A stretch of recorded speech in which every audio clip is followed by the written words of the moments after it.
Hi everyone, it is Aya James.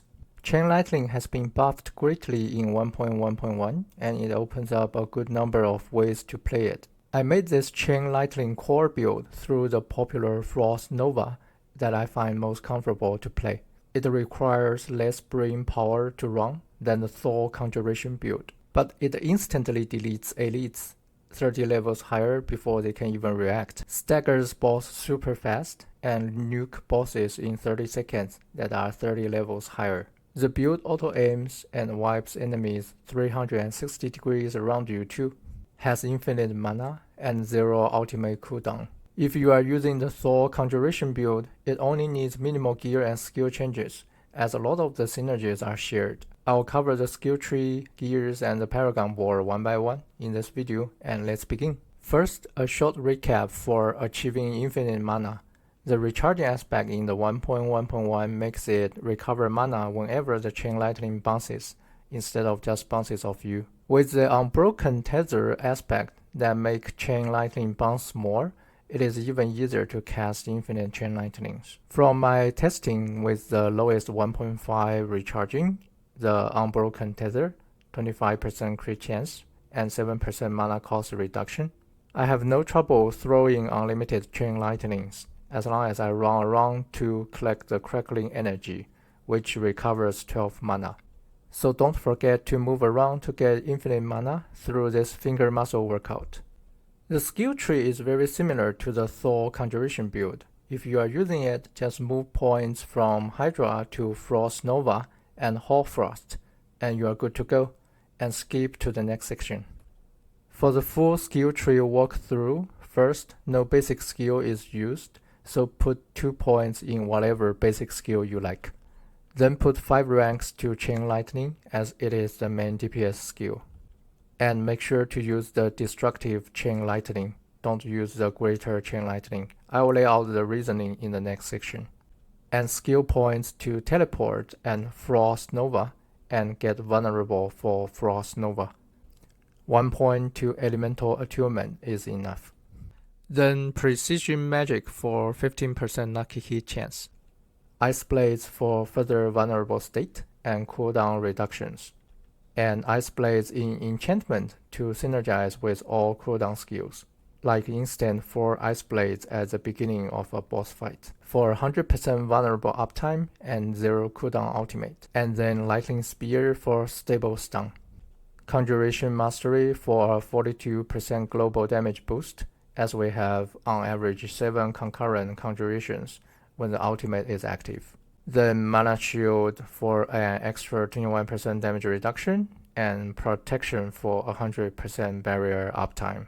Next, 2 ranks to Ball Lightning, as it is the main LE DPS. We use it in the enchantment only since this build focuses on crit chance. A single teleport can sometimes trigger 3 static Ball Lightnings for insane AoE damage. It also generates Crackling Energy for infinite mana, and Static Discharge for further Crackling Energy. Invigorating Conduit to enable all Crackling Energy to generate 12 mana, which is the main source for infinite mana. Next, we put 3 points into Hoarfrost for a 18% damage boost to frozen enemies since we run Frost Nova, and 9% damage boost to chilled enemies since we run Ice Blades. Finally, we add points to the ultimate Unstable Currents and Coursing Currents for more critical chance, Electrocution for another 15% damage reduction, and Overflowing Energy to enable Crackling Energy to reduce skill cooldowns. I tested using the greater Chain Lightning in this build, but the mana is not sustainable, since I have the lowest value recharging aspect, and basically no mana cost reduction. After comparing the pros and cons, I end up choosing the destructive Chain Lightning for 2 main reasons. One, I don't need mana related stats on gears, and I don't need to run another mana aspect like the Prodigy on top of the recharging. This means that I can use this build on day 1 and can use full damage stats and aspects on gears for more overall damage. 2, and more importantly, I lose more than 80% crackling energy if I choose the Greater Chain Lightning. Without the crackling energies, I lose a lot of cooldown reductions that I cannot continuously teleport to engage or disengage, and I cannot cast the ultimate freely to largely boost my damage. So I recommend picking the Destructive Chain Lightning over the Greater Chain Lightning. For gears, I made two versions. One is the all-rounder version and the other is the full DPS version. In the all-rounder version, I put Disobedience at the Amulet for an extra 27% damage reduction and use the Asus Heirloom for a 10% flat crit chance boost and 30+% crit chance boost after using Evade. It will be more balanced between damage and tankiness, so that it will be a smoother experience leveling up.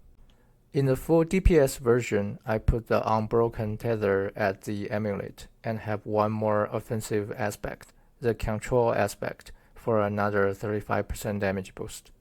It will have higher damage numbers, but the survivability can be an issue after level 65 if you don't have good gears. Use the full DPS version if you prefer damage and are comfortable dying. Both versions use the Bubble Heart, as it is the most important damage amplifier in the build. From my calculation, it at least doubles my farming speed. Good news is that a hotfix has been deployed that greatly increases the Restful Invoker drop chance. I got 7 of them after running a few tier 64 nightmare dungeons. So don't wait on a perfect amulet or ring before committing your Bubble Heart.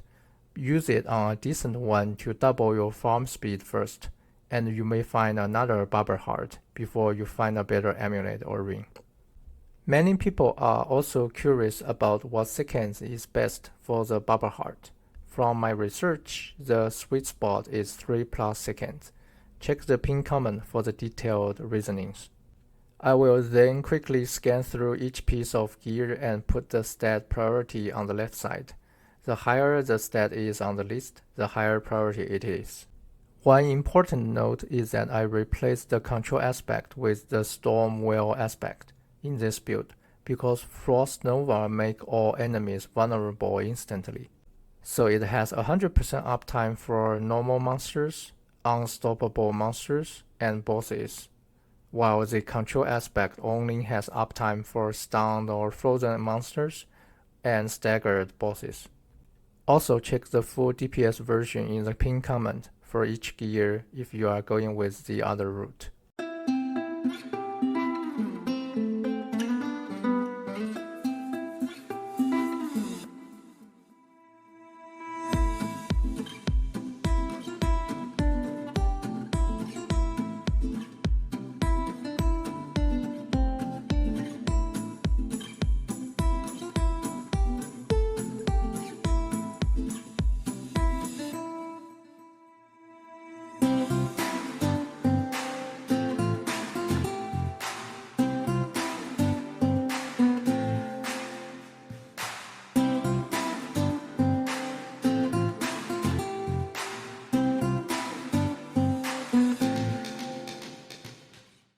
For the Paragon board, I created one board designed for level 70 with non-level 15 glyphs, one for level 85 with some level 15 glyphs, and one for level 100 with all level 21 glyphs.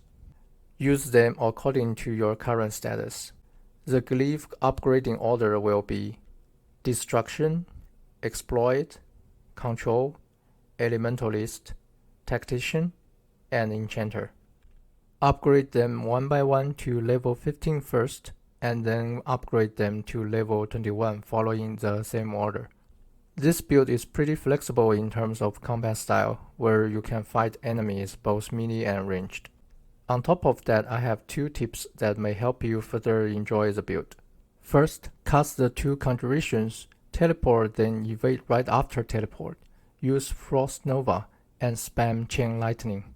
At the point of using Frost Nova, all enemies are stunned, that they take the damage to stun enemy bonus, and frozen, that they take another 18% more damage from Hoarfrost. And since we use the evade, Ezreal's Heirloom gets us another 30+% crit chance in this window. And all Conjurations and Chain Lightning benefit from this burst moment, that elites are instantly wiped. Second, there will be many static ball lightnings on the ground. You can teleport to pull enemies into them, triggering massive damage. I like this build because everything is direct. The instant crowd control from Raymond Teleport and Frost Nova, the direct damage from Chain Lightning and Ball Lightning. And boom, every enemy is wiped with ease. Hope you have fun playing this Soul Lightning build.